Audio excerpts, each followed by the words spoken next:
Today is National Pretzel Day. Did you know that pretzels have a history and a multicultural twist? Here to share more is celebrity historian Raffi Andonian. And so we're so excited. You've also told me this is a family recipe, so I'm even more excited now. That's so right. First we have to start. Where did pretzels first come about?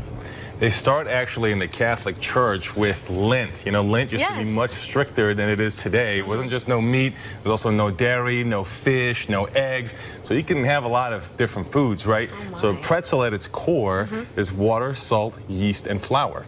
And so that allows you to kind of sustain yourself. And pretzels to this day, that's their core if you think about it. Now what's fascinating is they get an interesting history from there. Now the original pretzels, by the way, are soft rather than hard.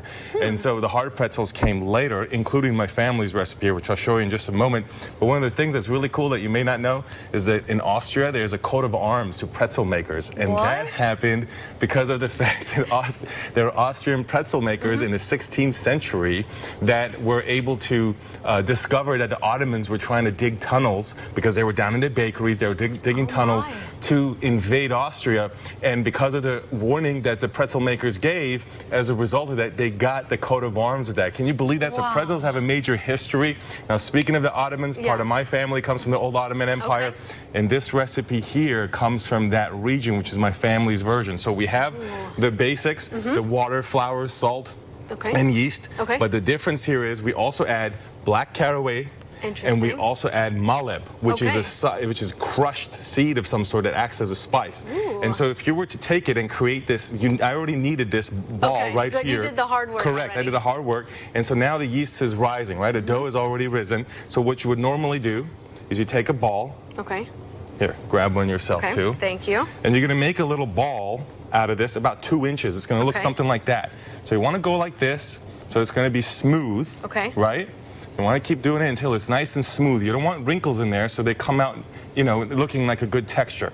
So once we're done to that, we can just put that here for now, Now, after they've rested, which these have already been resting, dough needs to kind of rest and make friends with the, you know, with the different ingredients. So let's grab one of the ones that's been resting. So you grab one of these, and now we go like this. Flattening it out? Yes. You want to kind of make it into the string. You see what I mean? And it's going to end up being about maybe 8 inches long. Just keep going around until it gets 8 inches long and approximately equal in its thickness, right? And so now when we get that, you got it almost. Yep.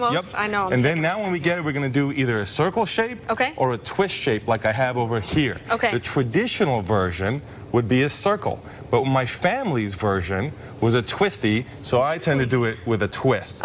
So go ahead and do that. Go see, you can put a circle or a twist. I might try the twist. There you go. Yep, you got it. Does that look all right? That does. So now once you do that, you're going to let it rise again. That's going to take about an hour. And then when it does that, it goes in the oven at 375, and this is what's going to come out, is right here. It should start looking like this, light brown. You'll also smell it, just like those Austrian pretzel makers. So you'll also smell it. And that's going to take about another hour or so, but you have to kind of eyeball it and understand. And they're going to come out hard and crispy. So here's my family's version that's twisted. Here's a traditional version that's round.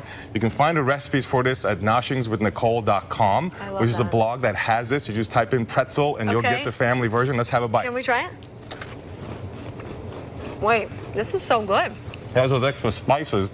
Also has Crisco in it, which is what gives it that smoothness. It does. The spices, I've never had something that tasted like this before, but it's good. It's so complimentary. That's right. Now, it's a great example of how immigrants bring recipes over, right? The Ottomans, my ancestors, of course, eventually coming here.